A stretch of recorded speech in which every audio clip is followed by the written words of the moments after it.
Verso 4. Así es. Verso 4 en adelante. Por favor, póngale mucha atención a esta palabra, que es la palabra que vamos a utilizar como punto de partida en el mes de mayo. Y por medio de esta palabra y su desarrollo, vamos a estar viendo nuestra bendición poderosa. Amén. En este tiempo. Vamos a comenzar la lectura de la palabra. Números Escuche, por favor. 21, versículo 4, se titula como la serpiente de bronce y dice así: Después partieron del monte de Or, camino del Mar Rojo, para rodear la tierra de Edom. Y se desanimó el pueblo por el camino. Y habló el pueblo contra Dios y contra Moisés: ¿Por qué nos hiciste subir de Egipto para que muramos en este desierto? Pues no hay pan ni agua, y nuestra alma tiene fastidio de este pan tan liviano. Y Jehová envió entre el pueblo serpientes ardientes, que mordían al pueblo, y murió mucho pueblo de Israel. Entonces el pueblo vino a Moisés y dijo: Hemos pecado por haber hablado contra Jehová y contra ti. Ruega a Jehová que quite de nosotros estas serpientes. Y Moisés oró por el pueblo. Y Jehová dijo a Moisés: Hazte una serpiente ardiente y ponla sobre un asta, y cualquiera que fuere mordido y mirare a ella, vivirá. Y Moisés hizo una serpiente de bronce y la puso sobre un asta, y cuando alguna serpiente mordía a alguno, miraba a la serpiente de bronce y vivía. Todos en sus casas declaren con nosotros: recibimos esta palabra en nuestro corazón. Te pedimos que esta palabra sane nuestra alma, nuestro espíritu, también nuestro cuerpo, nuestra economía, y que la palabra actúe en todo aquello, Señor, en que debe actuar. Amén. Y que sea la palabra apropiada y haga todo aquello para lo cual tú la has enviado en este tiempo. Te damos gracias y preparamos nuestros corazones para recibir la bendición de esta palabra. Amén. En el nombre de Jesús. Sí, Señor. Como bien lo dice la Escritura, el pueblo de Israel es liberado por este hombre que Dios llama justamente a ese ministerio de liberación, para que saque a su pueblo de la esclavitud de Egipto. Entonces ya Egipto queda atrás, ya el Mar Rojo se abrió, ya, bueno, ellos van rodeando la tierra, van caminando por el desierto, y ellos ya tienen los primeros enfrentamientos en el camino y se dan cuenta que el camino hacia la tierra prometida no es un camino fácil. No es un camino color de rosa, no es un camino que está allanado, no es un camino, es camino de victoria, es camino de bendición, es camino hacia lo mejor, es camino hacia la excelencia, es camino al encuentro de las promesas divinas, es camino a la tierra que va a ser su tierra. Pero se dan cuenta que el camino por el que van no es fácil, que hay adversarios, que se pueden llegar a pelear guerras, que en el camino pueden haber dificultades bastante serias, que los caminos, obviamente, si hoy algunos caminos son complicados, imaginemos en aquel tiempo donde no había supercarreteras, caminos, rutas, autopistas, imaginemos lo que era viajar con ese enorme número de personas. Ya ellos están dejando atrás. Supuestamente la esclavitud está siendo un recuerdo, un mal recuerdo, un trago amargo. Están caminando en su liberación, están caminando en su milagro. Pero llega un punto en este camino, donde después de enfrentarse después de tener cierto cierta resistencia, cierto enfrentamiento, Llega un desánimo, dice. Al pueblo. llega un desánimo, llega un desánimo. Y con el desánimo llega la habladuría. Hay una versión de la escritura que dice murmuraron, murmuraron. Una versión, la versión latinoamericana en las escrituras, la versión en lenguaje actual, esta es la versión que tomamos Reina Valera 1960, pero hay una versión que dice que ellos murmuraron. Murmurar es hablar en voz baja, en voz muy baja, pero en un contexto de queja o criticando algo que no me gustó. También murmurar es hablar de alguien que no está. Claro, el problema, y sobre todo para el cristiano, cuando murmura, es que cree que habla de alguien que no está. Entonces, salvando las personas, Dios siempre está. Entonces, cuando el cristiano murmura, no es que está hablando de alguien que no está, está hablando de alguien que sí está. Exacto. Está ahí, lo está escuchando y está sabiendo todo lo que se está diciendo. Durante todo el camino hacia la tierra prometida, la murmuración fue clave de descalificación para el pueblo de Israel. La murmuración dejó afuera toda una generación de la tierra prometida. Sí. La murmuración le trajo al pueblo de Israel los peores dolores de cabeza. Y prolongó absolutamente. La murmuración estiró los tiempos. Trajo plagas, trajo como en este caso un ataque masivo de víboras, de serpientes en el desierto, naturalmente hablando, una invasión, de repente comenzaron a venir, a estar en las tiendas, en las casas, por el camino, en los árboles, entre las rocas, en todas partes comenzaron una invasión total. La murmuración vino a colisión del desaliento. La murmuración vino a colisión del desaliento. Y esto le complicó el camino, el andar. Están caminando en su milagro y comenzaron a complicar el andar en su milagro. Porque el milagro está en proceso. Ellos son hallados por Dios. Dios escucha la oración, el clamor, el dolor que sufren en Egipto y le dice a Moisés en la zarza, cuando se encuentra en la zarza, Éxodo capítulo 3, Moisés, escuché la oración de mis hijos y los voy a liberar. Y para eso te voy a usar a vos. Entonces lo manda, anda a ver al faraón y decile que deje ir a mi pueblo. No te va a dejar ir porque ya sabemos cómo es el asunto. Entonces le vas a mostrar mis milagros, prodigios y señales. Moisés lo hace así. Entonces, resumiendo, pasan 10 plagas. Finalmente, el faraón dice que se vayan de la tierra esta gente.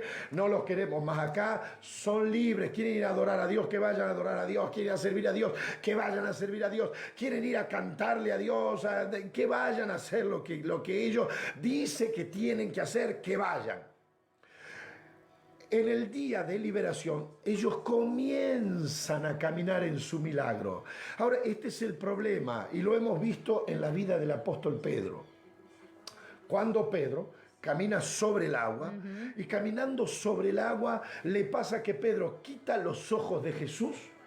Dice la Biblia, mira el fuerte viento, mira la tempestad, mira las olas, y comienza a hundirse. Entró temor, claro. Está caminando en su milagro. Está caminando en su milagro. Alguien tiene que estar acá y recibir esto. Sobre el agua. Está caminando en su milagro, pero quita los ojos de Jesús y pone los ojos en el fuerte viento y comienza a hundirse. Israel está caminando en su milagro, el desaliento le llega y comienzan a hablar mal. Moisés quizás no sepa que ellos están hablando mal de él. Pero Dios sí sabe. Pero Dios sí sabe. Moisés no oye la murmuración de su pueblo, de sus hermanos, pero Dios sí lo oye. Entonces esto comienza a arruinar el camino milagroso por el que van.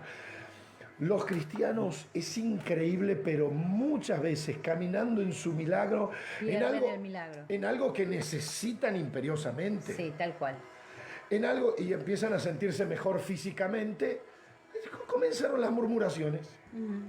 Se comenzaron a sentir sanos y comenzaron a mezclarse en asuntos, en lío, en cuento, en chisme, en llevar, en traer, en decir, en dijo que me dijeron. Comienza a prosperar.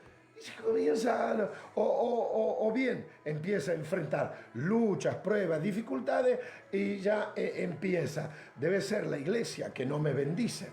La iglesia no puede ser que no te bendiga. Vamos recibiendo esto. A ver, ¿cuánto estamos acá? Yo quiero toda la gente acá.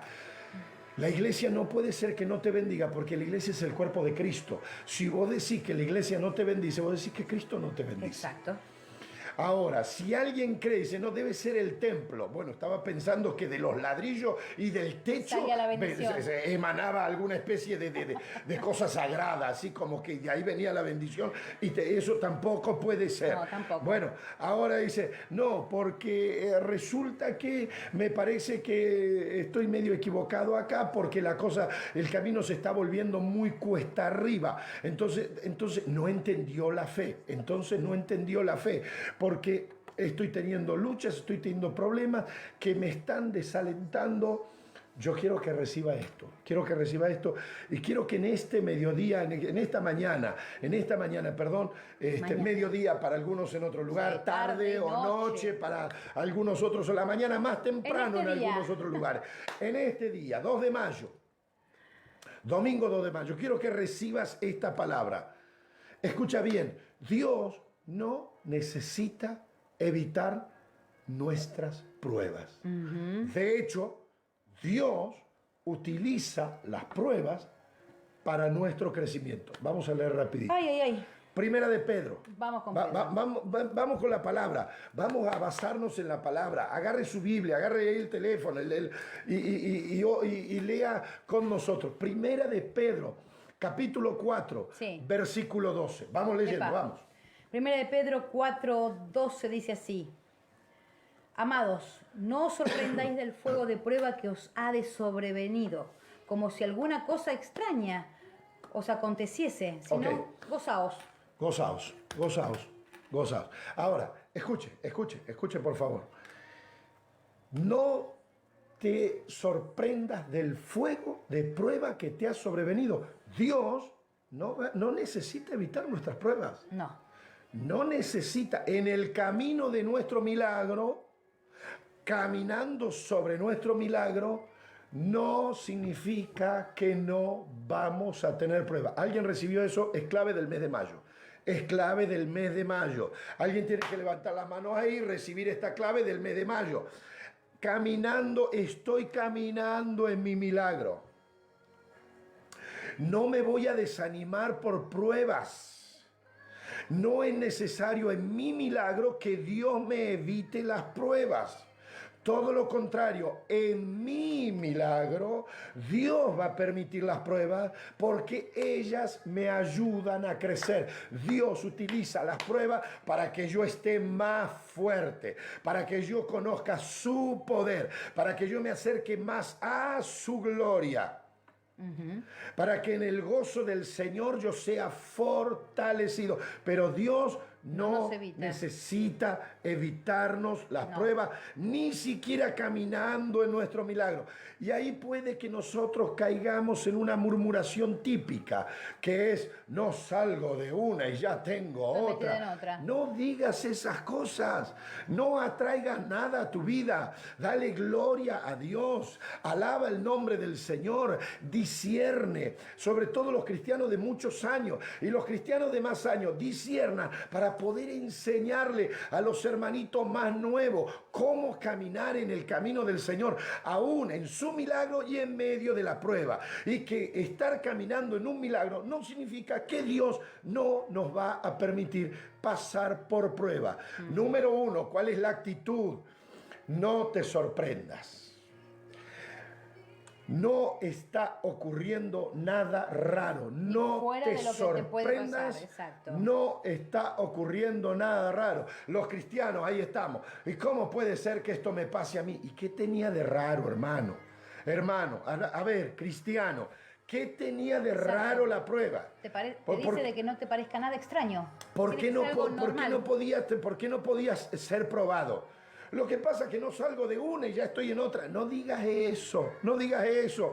Gracias, Señor. Si me estás probando, es para crecimiento. Claro, por eso el versículo 13 dice, si no gozaos por cuanto sois participantes de los padecimientos de Cristo, para que también en la revelación de su gloria os gocéis con gran alegría. Ahí está la respuesta de por qué te queda prueba. Si no paso por prueba, no se me manifiesta gloria. Y luego estábamos en los templos o estamos en las casas y decimos, yo quiero tu gloria, Señor, yo quiero tu gloria, Señor. Y cuando te vienen las pruebas a través de las cuales te va a venir la gloria de Dios, entonces murmura. No sé si es la iglesia, no sé si es el apóstol, no sé si es la pastora, no sé si son los hermanos, no sé si debería estar en otro lado, no sé si están buenas estas transmisiones, no sé si es que me falta presencialidad, no sé si es que a través de la internet no me llega la unción de la misma manera. Le ponemos un montón de excusas y decimos un montón de cosas que no tienen nada que ver con nada, en vez de volvernos a la palabra de Dios y entender que cuando estamos caminando en nuestro milagro, número uno, también pueden venir pruebas. Número dos, que no debemos extrañarnos del fuego de la prueba. Número tres, que si de verdad nosotros queremos participar de la gloria de Dios, las pruebas tienen que venir. Vamos a gozar. Primera de Pedro, abra su Biblia, vamos, en casa, todo el mundo trabajando con nosotros. Primera de Pedro, capítulo 5, verso 10. Primera de Pedro, capítulo 5, verso 10. Mas el Dios de toda gracia, que nos llamó a su gloria eterna en Jesucristo. A su gloria eterna en Jesucristo nos llamó. Después que hayáis padecido un poco de tiempo. Después. Él mismo os perfeccione, afirme, fortalezca y establezca. No, quiero que me leas esas 4 cosas de nuevo. Perfeccione. Afirme. Perfeccione.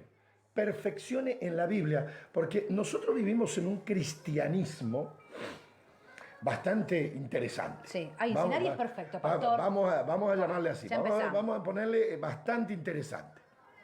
Primero, donde la gente busca... yo necesito la iglesia perfecta.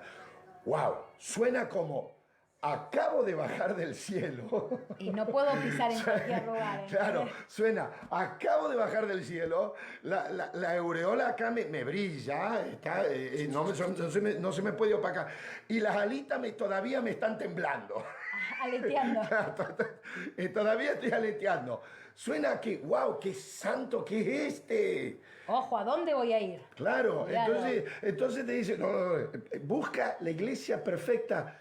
Dice, señores, vamos a pasar 2000 No existe la iglesia perfecta. No es que, usted no los tiene a todos esos años, pero van a transcurrir más de 2000 años de historia y todavía no entendimos que no existe.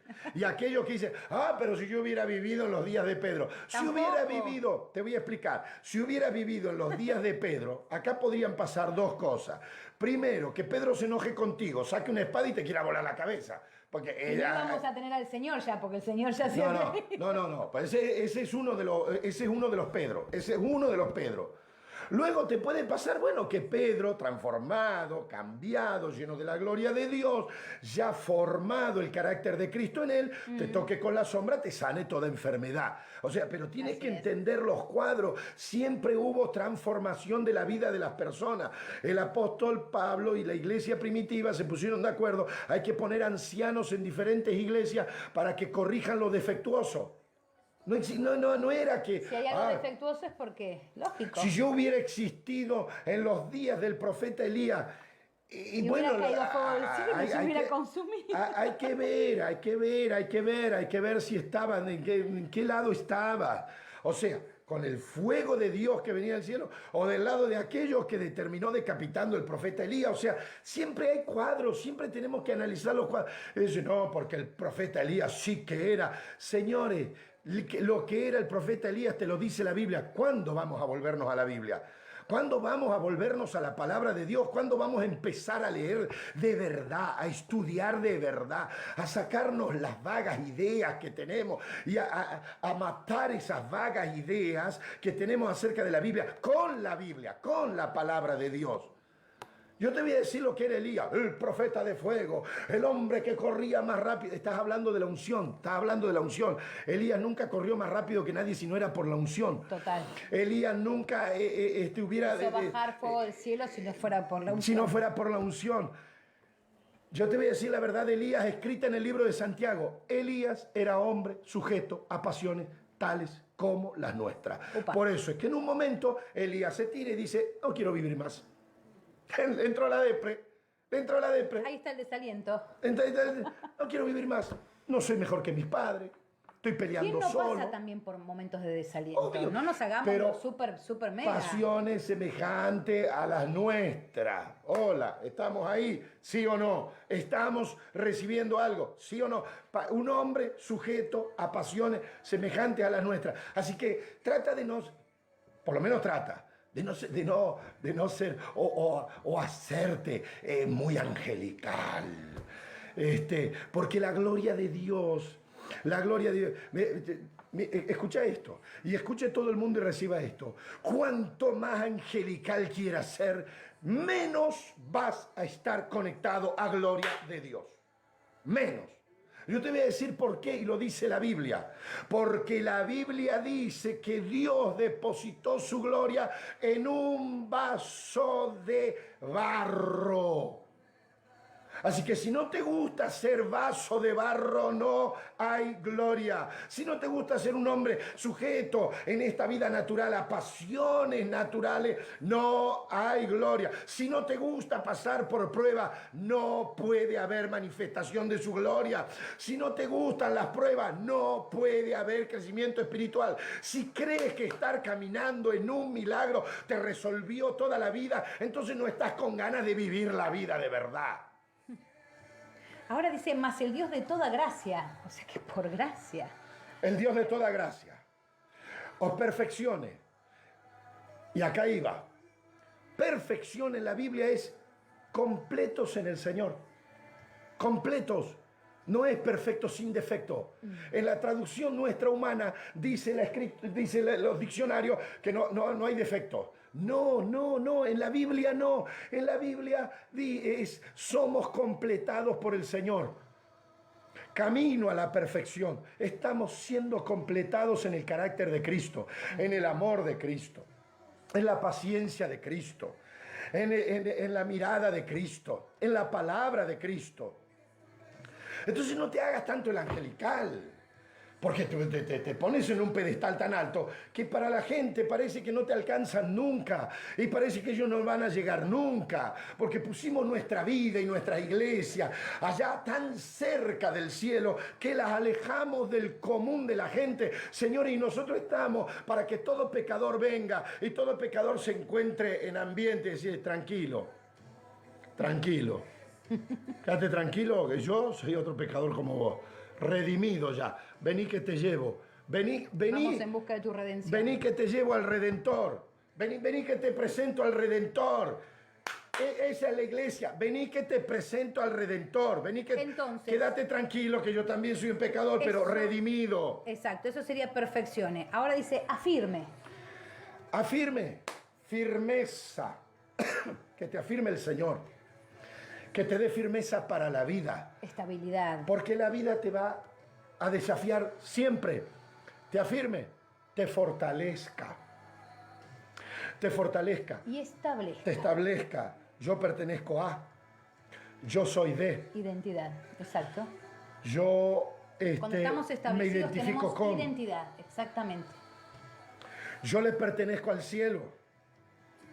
Hay cristianos esperando morirse para empezar a pertenecer al cielo. Si estás esperando eso, no, por Dios santo, no lo hagas, no juegues con eso. No juegues con eso. Tu vida eterna no comienza después de la muerte, comienza con la fe en Jesús. Número 1. Número 2. Tú no vas a ser después de la muerte un ciudadano del cielo. O lo eres ahora o después de la muerte, no sé. No, lo eres ahora. La Biblia dice, mas nuestra ciudadanía, Filipenses 3:20, mas nuestra ciudadanía está en los cielos. Ya soy un ciudadano del cielo, pasando por este mundo. Pasando por este mundo. No es que, ay Señor, algún día hazme. No. Ya soy. Y hay una gran diferencia. Ya soy, por eso soy. Por eso usted es sal de la tierra. Por eso usted es luz del mundo. Ya lo somos. Entonces las pruebas nos afirman, nos fortalecen, nos establecen, nos perfeccionan, nos preparan para la manifestación de la gloria de Dios. Tal cual. Isaías. El libro del profeta Isaías, capítulo 43, versículo 2. Vamos a ver si lo tenemos por ahí. Isaías, capítulo 43, versículo 2. Ya le voy dando también Hechos 14, 22. Escuche, por favor.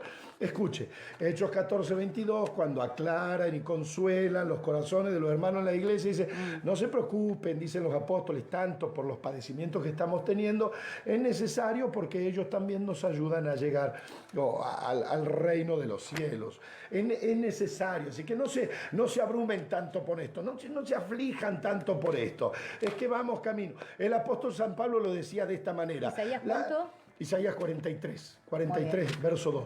El apóstol San Pablo lo decía de esta otra manera. Él decía, las aflicciones del tiempo presente no se pueden comparar con la gloria venidera. No estaba hablando solo, voy a descansar en el cielo mientras acá me paso una vida de sufrimiento. No, por eso leímos Pedro, un poco de tiempo. Cada tanto sucede una prueba que nos afirma, perfeccione, fortalezca y establezca. Pero estábamos en el tema principal, que es Dios no necesita evitarnos las pruebas, todo lo contrario, las permite para que crezcamos y alguien tiene que recibir eso. Isaías 43, versículo 2 dice así, cuando pases por las aguas yo estaré contigo, y si por los ríos no te anegarán. Cuando pases por el fuego no te quemarás, ni la llama arderá en ti. Porque yo Jehová, Dios tuyo, el Santo de Israel, soy tu Salvador. Bueno, yo no sé qué ha creído cada cual en el cristianismo, pero yo creo que hubo una predicación rara donde se le ha prometido a los creyentes o a la gente que comenzara a creer en el Evangelio de Jesucristo que no iban a tener problemas. Entonces, lógicamente, cuando la gente enfrenta los problemas del matrimonio, ¿quién no tiene problemas en el matrimonio? Y entonces luego están aquellos angelitos que acaban de caer, ¿no? Que acaban de llegar. Sí, estoy ironizando. Entonces empiezan, tiene problemas en el matrimonio. ¡Wow! ¡Qué terrible! Como si nadie los tuviera. ¿Tiene problemas con los hijos? Como si nadie los tuviera. Trabajo? Y los hijos, y tienen problemas con el trabajo, y tienen problemas económicos. Tiene una ¿Está enfermo? guerra. Es porque no ora. Entonces, ahí estamos con el asunto. Entonces, señores, ¿de dónde sacamos nosotros? ¿Quién te inventó que al convertirte a Jesús no tendrías problemas? ¿En qué mundo estamos? ¿Quién te dijo eso? ¿Y cómo se arraigó en la vida del creyente eso? No, pero yo te digo por qué. Porque la naturaleza humana nuestra nos pide a gritos todo el tiempo, sin problema, vida sin problema, vida sin problema, vida sin problema, vida sin problema. La naturaleza nuestra nos pide a gritos eso. Entonces, cuando por ahí llegaste a una iglesia donde te revelan el panorama de la vida, la analizas un poco y decís, no sé si me va, claro, no. Parece que falta fuego. Me parece que falta algo más apostólico. Me parece que falta algo más profético. O sea, me parece que no me están diciendo lo que quiero oír. Me parece que no me están diciendo lo que quiero oír. Entonces me voy a seguir buscando a ver dónde se dice y dónde me hablan de esa vida sin problemas. El rico no tiene problema, tiene problema de rico. El multimillonario no tiene problema, no, sus problemas valen millones. Cuando tiene un problema valen millones. No es que... el pobre tiene problemas de pobre. Y el que tiene problemas de salud tiene justamente problemas de salud. Y rico, pobre, quien sea, se enferman, pueden sufrir económicamente, pueden haber divorcio, pueden tener sus hijos con problemas. Es toda una cosa, una invención de que aquel la pasa re bien. No, no es cierto, no es. Cada ser humano en la vida, en el lugar en el que le ha tocado en la vida vivir, tiene problemas, tiene dificultades. Hay que derribar pensamientos limitantes que no te dejan llegar a tu bendición, no te dejan resolver los problemas que tienes, no te dejan ver la gloria de Dios en tu vida, porque te han enseñado que tienes que ser más bien angelical en vez de vaso de barro. Y tú no tienes que ser angelical, tienes que ser vaso de barro para que la gloria de Dios sea depositada en tu vida. Entonces, en Isaías 43 te dice el Señor: no te voy a evitar el río, no te voy a evitar la tempestad, no te voy a evitar el fuego, no te voy a evitar nada de eso. Voy a estar contigo. ¿Te alcanza o no? Soy tu Salvador. Yo pregunto, ¿te alcanza o no con el Salvador? Con el Redentor, con el Cristo de la gloria, el que murió y volvió a la vida, el que te asegura que crees en mí, no morirás jamás. Y no te está diciendo que no te vas a ir de este cuerpo de carne, te está diciendo tu parte eterna, no morirás jamás. Así es. Y no te está diciendo tampoco que las otras partes eternas de otras personas que no creen se mueren. No, lo que está diciendo es: no morirás jamás, porque estarás pegado a la vida de Él, a la vida de Él, estarás en vida conmigo. A eso se refiere, no morirás jamás. Tal cual. Estarás en vida conmigo, ahora y para siempre y por toda la eternidad y los siglos sin fin. Pero en ningún momento dijo el Señor: quédate tranquilo, no vas a tener problemas. Vas a tener problemas, papá. Te casas, vas a tener problemas. Tienes hijos, vas a tener problemas. Tienes negocio y algún problema vas a tener. Tienes empresa, algún problema vas a tener. No tienes trabajo, ya tienes un problema. Estás enfermo, es un problema. No tienes soluciones a enfermedades, un problema más grave. Entonces no existe tal cosa. Lo que sí nos tiene que alcanzar es esto. El Señor dice: yo estoy contigo. Soy tu Salvador. Estoy contigo. No te voy a evitar el fuego, estaré contigo en el fuego. No te voy a evitar las aguas, estaré contigo en las aguas. No te voy a evitar la prueba, estaré contigo en la prueba. Algo que Dios no puede evitar son las consecuencias de nuestros pecados. Pero sí resuelve el pecado. Sí. San Juan 1:29, escuchen. San Juan, capítulo 1, versículo 29. Dice así, se me fue. Sí. El siguiente día vio Juan a Jesús que venía a él y dijo: he aquí el Cordero de Dios, que quita el pecado del mundo. La paga del pecado es muerte. Dios no dice: voy a borrarle la consecuencia. No, escuche. El pecado de murmuración de Israel trajo consecuencias, una invasión de víboras venenosas que comenzaron a atacar a la gente. Y mucho pueblo murió, dice. Mucho pueblo murió. Entonces, Dios no evita las consecuencias de nuestros pecados. Resuelve el problema del pecado. Tal cual.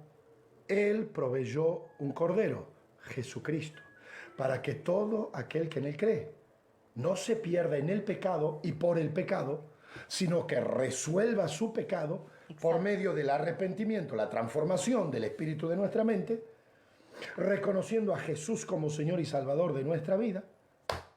Fíjate que figurativamente, como lo que vos estás diciendo, es lo que veíamos en el libro, en Números, ¿sí? Cuando pasa esto, que murmuran contra Jehová y contra Moisés y se dan cuenta cuando aparecen las víboras de lo que está pasando, no te olvides que van a Moisés y le dicen: dile al Señor, dile a Jehová que nos quite. Y el Señor no les quitó las víboras. Les hizo una serpiente sobre un asta y todos los que miraran a esa serpiente iban a ser sanos. Sí. Hoy en día tenemos el Cordero. El pecado no salió del mundo, sigue estando en este mundo. Sí. Existe, sigue existiendo. Solo los que miran al Señor son los que son salvos. Bien, eso es tremendo, eso es poderoso. Pero señores, nosotros tenemos que entender que Dios no va a evitarnos las consecuencias de los pecados a través de los cuales nos exponemos. Si no controlamos lo que decimos, nos exponemos. Si no controlamos de qué hablamos, nos exponemos. Si no controlamos de quién hablamos, nos exponemos. Si no controlamos lo que decimos, nos exponemos a serias consecuencias en el mundo entero. Hoy hay un problema terrible que causa gran mortandad. Nosotros tenemos que entender que debemos volvernos a Dios en arrepentimiento sincero para que Él resuelva justamente el problema del pecado, con el cual se va a resolver la consecuencia también. Si se resuelve el problema, porque si no, 2 por 3, a ver, hablo mal de Moisés, hablo mal de Dios. Vinieron las serpientes. Moisés, pídele al Señor que se lleve la serpiente. Señor, llévate la serpiente. Mañana Listo. vuelvo a hablar mal de Dios y vuelvo a hablar mal de Moisés. No. Porque no corregí nada en mí. No corregí nada en mi corazón. No se transformó nada en el espíritu de mi mente. No me transformé para el Señor. Entonces, si me resuelven esto, me lo sacan a estas víboras venenosas del camino de mi milagro. Entonces yo mañana vuelvo a hacerla. Porque total me doy cuenta que cada vez que yo meta la pata le digo a Dios, no, sácame las consecuencias. Exacto, es lo que estábamos Sácame diciendo. las consecuencias. No. Se Dios hizo. no va a evitar la serpiente, no va a evitar las consecuencias. Va a resolver el problema de nuestros pecados y va a comenzar por nuestro arrepentimiento sincero. Entonces, vamos a estar frente al antídoto, como le pusimos por nombre al mensaje de este día. Antídoto es una sustancia o medicamento que sirve para neutralizar o contrarrestar los efectos de un veneno o de un agente tóxico. Medicamento que cura una enfermedad o nos protege de ella. Un antídoto. Cuando comenzamos a buscar ese antídoto, cuando empezamos a sentir o sabemos que hemos sido mordidos por la serpiente venenosa y empezamos a experimentar la fiebre, el calor, el veneno en nuestro cuerpo, en nuestras venas, en nuestra sangre, y rogamos inmediatamente que exista un antídoto, el antisuero o antiofídico, un medicamento para mordeduras de animales o insectos venenosos, Exacto. víboras, alacranes, arañas, etc. Entonces, cuando comenzamos a sentir el dolor, la fiebre, el calor, el veneno obrando en la El sangre, torrente sanguíneo, claro. queremos ese antídoto. Espiritualmente hablando, ¿por dónde comienza?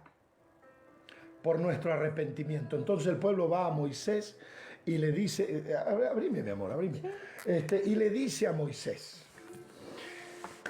ruega a Dios porque hemos cometido este pecado. Hemos hablado mal de ti, hemos hablado mal de Dios, y por eso han venido estas serpientes y nos están matando. Y Moisés dice, oró por el pueblo. Dios no saca las víboras. No, Dios no saca a la serpiente. exacto. Dios le dice a Moisés, hazte una serpiente de bronce. Levántala sobre un asta y dile al pueblo que cuando sea mordido, venga, la mire Y va a ser sanado. y va a ser sanado. Así es. Entonces, ¿qué dice el versículo 9? Y Moisés hizo una serpiente de bronce y la puso sobre un asta, y cuando alguna serpiente mordía a alguno, miraba la serpiente de bronce y vivía. Miraba la serpiente de bronce y vivía. Abra su Biblia, no Hoy guarde aquí- su Biblia, no hemos terminado, Hoy, ¿a quién vamos, acá. miramos a Jesucristo. San Juan capítulo 14, capítulo 3, perdón. Versículos 14 y 15 son joyas de la palabra de Dios. San Juan capítulo 3, versículos 14 y 15. Dice así: y como Moisés levantó la serpiente en el desierto, Jesús es el que habla, ¿eh? así es. Y como Moisés levantó la serpiente en el desierto, así es necesario que el Hijo del Hombre sea levantado, para que todo aquel que en él crea no se pierda, mas tenga vida eterna. Wow. Hebreos capítulo 12. Hebreos capítulo 12. San Juan 3, 14 y 15. Como Moisés levantó la serpiente en el desierto, así era tipo de lo que le sucedería a Jesús, lo que estaba pasando allá. El veneno de la serpiente es tipo del veneno del pecado en nuestras vidas. Es mortal. La paga del pecado es muerte, mas el regalo de Dios es vida en Cristo Jesús, Señor nuestro. Hebreos 12, Hebreos 12, verso 1. verso 1. Muy bien, dice así: por tanto, nosotros también, teniendo en derredor nuestro tan grande nube de testigos, despojémonos de todo peso y del pecado que nos asedia. Peso y del pecado que nos asedia. Y corramos con paciencia la carrera que tenemos por delante. Puestos los ojos en Jesús, el autor y consumador de la fe, el cual por el gozo puesto delante de él, sufrió la cruz, menospreciando el oprobio, y se sentó a la diestra del trono de Dios. ¿Cuál era el gozo puesto delante de Jesús por el cual él acepta la cruz? Cuando levanta Moisés la serpiente en el asta de madera, el gozo y la alegría es: todo el que la mire vivirá. Todo el que la mire, el veneno del pecado no lo matará. El veneno de la murmuración no lo matará. El veneno del desánimo no lo matará. El veneno del miedo, del temor no lo matará. Todo el que mire a la serpiente que levantó Moisés en el desierto, vivirá. Y todo el que lo hacía, dice la Biblia, vivía. Así es. Y Jesús dijo: esto es igual. Lo que yo voy a hacer es exactamente igual que lo que hizo Moisés. Y va a pasar exactamente lo mismo que pasó antes. Todo el que me mire será salvo. Ese fue el gozo puesto delante del Señor, por el cual el Señor aceptó la cruz. Porque tú ibas a ser salvo. Porque yo iba a ser salvo. Porque tus hijos iban a ser salvos. Porque mis hijos van a ser salvos. Porque va a funcionar la vida para ti y para mí. Porque vamos a ser libres de los temores. Porque vamos a ser libres de la murmuración. Porque vamos a ser libres del desánimo. Porque vamos a poder caminar en nuestro milagro entendiendo la vida, entendiendo las pruebas de Dios, entendiendo el poder de ataque de nuestro enemigo, venciéndolo en el nombre de Jesús, entendiendo que Dios no va a evitar las consecuencias de nuestros pecados, sino que Él va a resolver la fuente del problema, que es el pecado, transformando nuestros corazones. Amigo, amiga, ese fue el gozo puesto delante del Señor. Por eso Él le dijo al Padre: pasa de mí esta copa. No quiero beber la copa de las maldades del ser humano. No quiero beber sus odios, sus rencores, sus adulterios, sus fornicaciones, sus mentiras. No quiero beber esta copa llena de toda maldad, iniquidad, maldiciones. No quiero beber esta copa tan amarga, llena de tristezas, angustia. No quiero beber esta copa.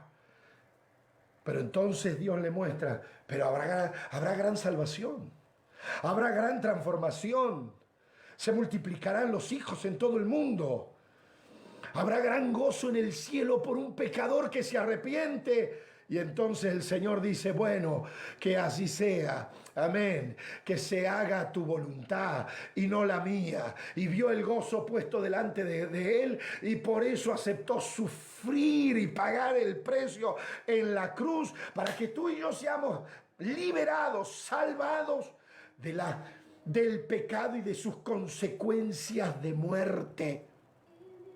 Entonces, hoy no es nuestro dilema: Señor, ¿por qué nos sacas todos estos males que aquejan al mundo? Sino que Miren La el verdadera, antídoto, la Cristo. verdadera solución está en el antídoto de la sangre de Jesús. La verdadera solución está en el antídoto de su palabra. La verdadera solución está en algún modo en nuestra mirada, en nuestros ojos. ¿A quién miras? Así es. Yo dije el mes pasado, apaga el ruido. Hoy, este mes te digo, ¿y a quién miras? Si miras el fuerte viento de las cosas que están pasando en el mundo, que pasaron y que van a Y venir. que van a venir, exactamente. Las olas tan altas que Te se vas van a a levantar. desalentar y vas a comenzar a murmurar. Entonces, como Pedro, te vas a hundir caminando en tu milagro. Y este es el mes para caminar en nuestros milagros. Este es el mes donde no necesitamos que Dios nos haga las cosas fáciles, pero sí Dios las va a hacer posibles. Este es el mes donde vamos a venir a Dios y vamos a pasar nuestras pruebas y vamos a ser perfeccionados, fortalecidos, establecidos, afirmados. Este es el mes donde vamos a entender que Dios no necesita evitarnos el fuego, porque Él va a estar con nosotros en el fuego. Que Él no necesita evitarnos la prueba, porque Él está con nosotros en la prueba. Él no necesita evitarnos esa dificultad de aguas impetuosas como un río violento que corre, porque Él va a estar con nosotros. Él va a estar con tu familia, Él va a estar contigo, Él va a estar en tu trabajo, Él va a salir a la calle contigo, Él va a volver a tu casa contigo. Él no va a dejar que nada te pase. Él te va a guardar en medio de la prueba, Él te va a fortalecer. Él nunca te va a decir tranquilo, yo te lo evito. Él te va a decir no te lo evito porque yo voy contigo. No necesito evitarlo porque tengo poder sobre esas cosas. No necesito evitarlo porque yo domino y controlo todas las cosas. No necesito evitarlo porque yo sé lo que está pasando y yo tengo algo glorioso que voy a hacer y voy a poner un broche de oro a todo esto. Pero si te lo cuento como le dijo el Señor a Osea, tú todavía no estás listo para entenderlo ni para creerlo. Pero ten por cierto que pasaré la prueba contigo. Que no te voy a dejar en medio de la prueba. No te voy a abandonar en medio del fuego. No te voy a abandonar en medio del río impetuoso de las situaciones de la vida. Voy a ir contigo. Voy a estar contigo. Y este mensaje usted tiene que tomarlo y usted tiene que llevarlo a la gente que está perdida. Amigo querido, quiero orar por usted, por su salvación. Quiero orar por los cristianos que necesitan ser afirmados, consolidados. Por un cristianismo que deje de jugar a ser angelitos supersantos, que ese no es nuestro desafío. La gloria de Dios viene sobre vasos de barro. Así es, Señor. Vasos de barro que el alfarero puede moldear, que son modelados por la palabra. Cuando te sientas muy angelical vas a criticar a todo el mundo. Cuando te sientas muy angelical vas a murmurar de todo el mundo. No se van a salvar ni pastores, ni apóstoles, ni profetas, ni maestros, porque te crees muy santo, muy puro, muy justo. Te crees que son tus oraciones, que son tus ayunos. Esas son herramientas en el reino de Dios. Pero tú no convences a Dios con eso, yo tampoco. Lo hacemos por la gracia que nos otorgó mediante su Hijo Jesucristo en la muerte de la cruz, abriéndonos el velo, el camino a través del velo, camino nuevo y vivo para que tú y yo tengamos una oportunidad de orar. Y hay gente tan creída que se va a orar y que se va a hacer sus ayunos y que se cree tan espiritual y que se creen tan super santos y que se creen tan superados. Y estamos como en la antigüedad, como aquella gente que iba a Dios y menospreciaba a otras personas. Esa no es la iglesia del Señor. La iglesia del Señor entiende la gracia. La iglesia del Señor conoce la gracia. La iglesia del Señor sabe que fuimos perdonados por gracia. Como dice el himno sublime, gracia. Solo somos viles pecadores redimidos. que íbamos camino al infierno, a arder en el infierno por nuestros pecados. Para ahí íbamos, señores. No somos angelitos. Tú no eres un angelito. Yo no he sido un angelito. No soy un angelito. Somos vasos de barro y la gloria de Dios se derramó en nosotros. La gracia, el amor, la compasión, la misericordia. No puedes ganar alma hasta que no entiendas gracia. No puedes multiplicarte hasta que no entiendas compasión. No puedes ganar al mundo para Cristo hasta que tú no le digas que tú también estabas con los chanchos, en la porqueriza, en el chiquero, y cual hijo pródigo pensó y dijo: me voy a levantar porque estoy hediondo en estos pecados y le voy a pedir a mi Padre que me haga un lugarcito. Y el Padre te abrazó por gracia. El Padre no olió tus olores hediondos ni mis olores hediondos de pecado y nos abrazó por gracia. Abraza a la gente, ama a la gente, busca a la gente, entiende a la gente. La gente está sufriendo en este tiempo. No necesita una iglesia llena de angelitos, necesita una iglesia que sea una clínica del alma, gente que sean médicos del espíritu, que sean especialistas en el antídoto, en la aplicación del antídoto de la sangre del Cordero. Ayúdanos. Aleluya. Entonces, el antídoto Aleluya. eficaz, yo puse aquí, lo saqué de internet, por supuesto, el antídoto eficaz de Dios es una medicina divina que ha sido provista. ¿Dentro de qué? Del plan de salvación. No solo para neutralizar el veneno mortal del pecado en el hombre, sino también para sanarlo del mismo. Si tenemos gente como Moisés, levanta a Jesús. No te levantes a ti. Amigos queridos, yo no te salvo. Mi esposa no te salva. No, en absoluto. No puedo hacer nada por ti. Yo tuve que buscar a Jesús para que Él haga algo por mí.